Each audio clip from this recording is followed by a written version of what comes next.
your numbers are true, but you also have to take into account how many women go undiagnosed, misdiagnosed, and untreated and mistreated for what they have and for how they feel. A lot of doctors do not take us seriously. So that's why I say it's too complex of a subject. We don't even know our bodies. There's a lot of points are being made on both sides, and unfortunately, it's always the women's side where they use these minorities to justify the entire whole of the conversation. For example, you said having abortions is traumatic. Well, 50% of black women that have one abortion have had two, so there's that. Two, we said that the majority act like having an irregular cycle is something that's the majority of women suffer from. It's less than 37. It's less than 30%. And then Ty just mentioned something like PCOS that only 6 to 13% of women suffer from.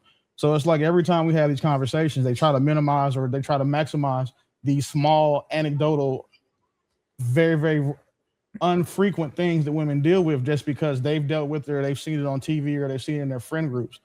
As far as who's responsible for having a baby, that's super simple.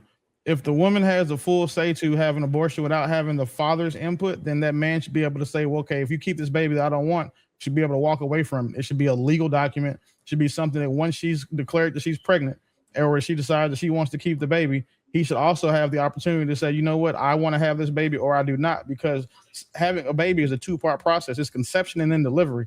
The only part where a man has any say is in the conception of a baby. And to say that just because a man conceives a baby with a woman when neither one of them wanted to have the baby when they initially had sex, and then that woman should be able to say, well, you know what, I changed my mind, I want to keep the baby. That man should be able to walk away from that baby if he said that he didn't want to be a father and she knew that beforehand. We act as if women aren't doing the exact same thing they're accusing us of doing by trying to say that, that they don't have the responsibility that we have responsibility or authority that we don't have. No, men only have any type of input up to the point of conception. Once that baby is conceived, they don't have to come to the alleged father to say, hey, do you want to have this baby? It's not a two-party consent thing. That woman can just go have a baby that she also knows that man does not want, that she also knew that she did not want and agreed that she did not want with that man before they both laid down and agreed consensually to have unprotected sex. So if the whole wear a condom argument, no, track your cycle is the same argument. The fact that, like you're saying, that it's been alluded to that men don't understand women's bodies. Well, unfortunately, some of us do. And we learned that women can only get pregnant through a small window when we were in high school. That's not something that's uncommon. That science didn't just come out in the past 20 years. So if you look at the American Obstetrician and Gynecology Society, they explain that in great detail. And that article was written in 1994. So if saying that men don't know women's bodies, no, you just don't know what women will do once they get pregnant. Because before a woman is pregnant, she's thinking about, I want to be fun, free, and all the rest of this shit. But once she gets pregnant, she's like, well, damn, I might not be able to get pregnant again, or I'm pregnant now, or I'm scared to have an abortion, or I'm scared to admit that it's all of these different factors come in that man has no say in. So it's disingenuous and just categorically untrue to say that men have the same power that women do when it comes to having a baby. I think this is where we run into a problem when we want to use statistics. Unfortunately, it doesn't work when you're talking about women and their reproductive issues. 70% of women with PCOS go undiagnosed. 74% of women have to go to the doctor 5 or more times before anyone ever tests them properly to see what's wrong with them. So I get it. Like your numbers are true, but you also have to take into account how many women go undiagnosed, misdiagnosed, and untreated and mistreated for what they have and for how they feel. A lot of doctors do not take us seriously. So that's why I say it's too complex of a subject.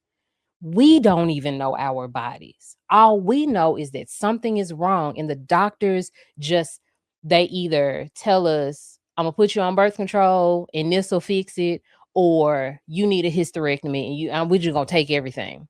So I I don't like to get into this subject with men in particular because the only thing that you have to look at are stats, and those stats are wrong because we are not being listened to and we are not being cared for, especially as Black women.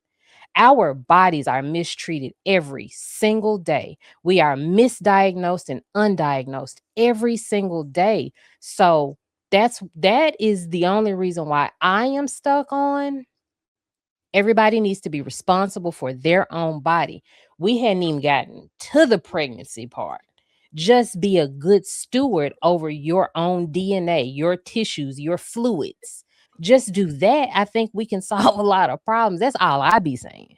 I ain't got So nothing to do with child support and custody and nothing like that. I don't care about nothing like that.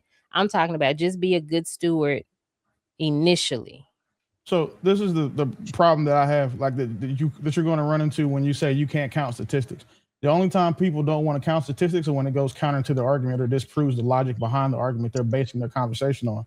So when you say, well, 70% of PCOS symptoms go undiagnosed, that's cool. I'll give you that, right? So again, 70% of, I'll give you the high end, 13% is still not a lot.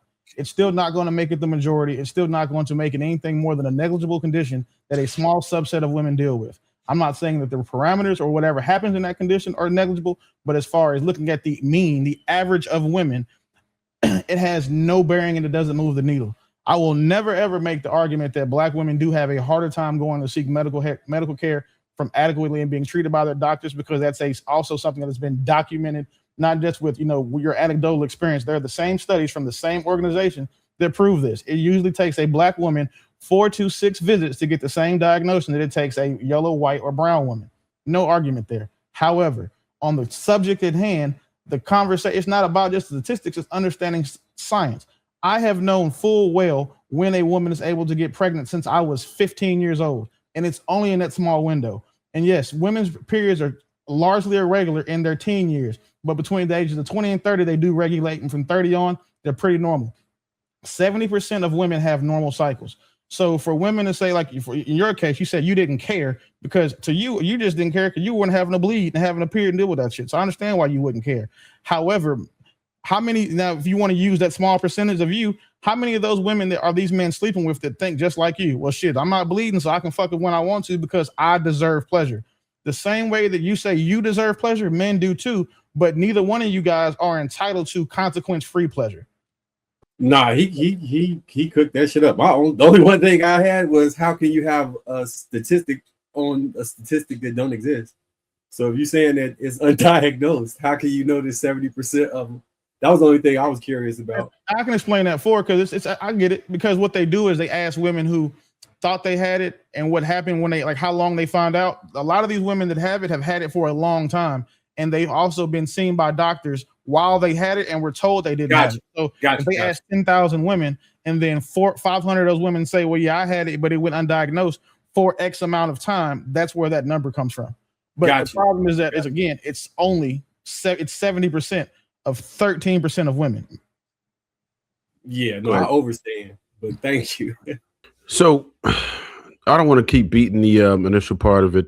I think everybody has their ideas of what that is, but I did want to address the one of Bo's points, and she explained about the healthcare situation, and Willie Beeman concurred. I also agree that this is trash. So I want to know what it is that we can do to alleviate that issue.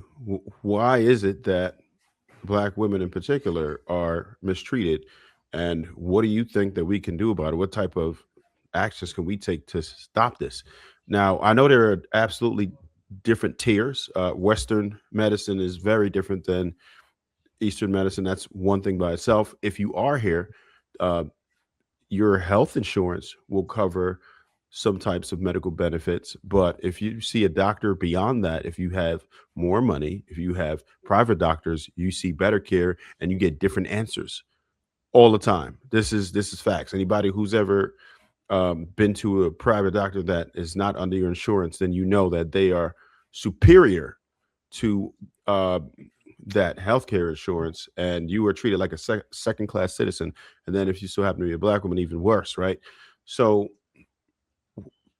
now I bet the question, if anybody has any idea, what could you do about that? Because that's a major issue.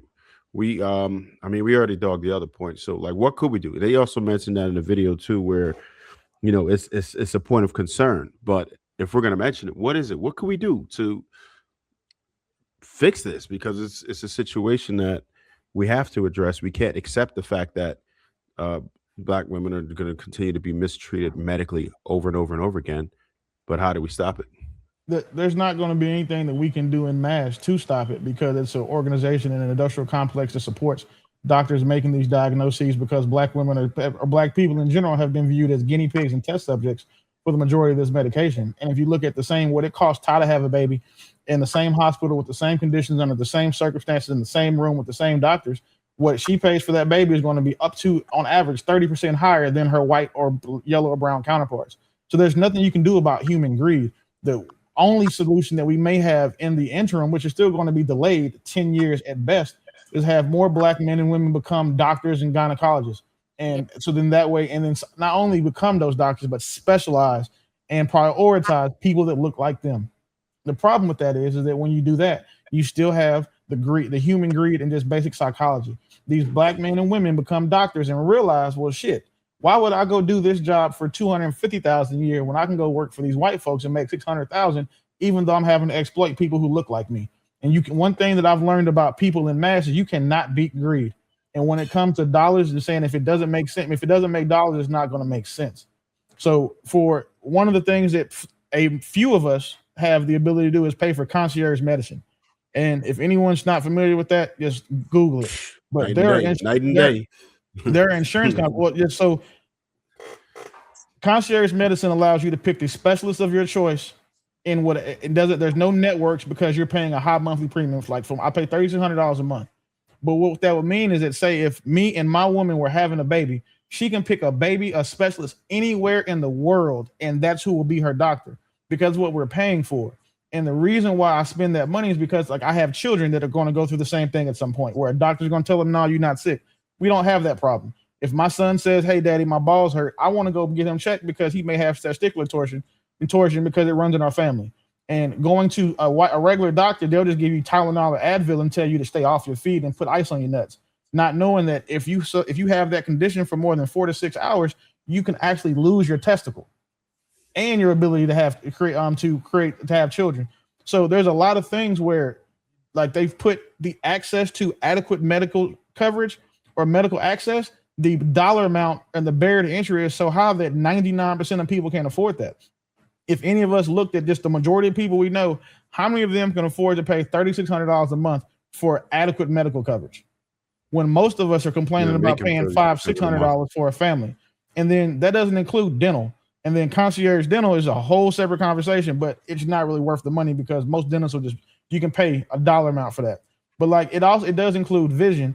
And a lot of us didn't even know what concierge medicine was until I just described it. And that's been a viable solution to anybody. I would hope that any woman who's married, any black man who marries a black woman, does what he can to make sure that his wife has that type of coverage, because of how prevalent it is for black women to struggle when they go to get the same diagnosis that could save their lives. Breast cancer diagnosis take longer for women. Ovarian cancers take longer for women. Cystic fibrosis diagnosis take almost 6 times longer for black women, just because there are so many other things that black women are predispositioned to, and it's profitable to treat those symptoms first. So if the majority of black women are obese, they're always going to go in there and blame it on their diet. So, you don't have fibroids, even though you've been bleeding for 75 days straight. It's because your diet is bad, or you're diabetic now, or you have some other condition that is more, if they get paid to treat. They get paid significantly more to treat someone for diabetes, because, the companies that make metformin, like GlaxoSmithKline, Pfizer, all of those companies, they pay them incentives to prescribe their medications. The medication for fibroids, that's a procedure. And then there's a cap on what you can charge for these procedures. So if you can make 500% off this procedure, but you can make 1,200% off treating something else that you can necessarily say that could be based on what all these books from the the American Medical Association say, why would you expect them not to take 1,200% unless it's their wife or unless it's their daughter or unless it's their children? Like it's basic greed. That's all it is.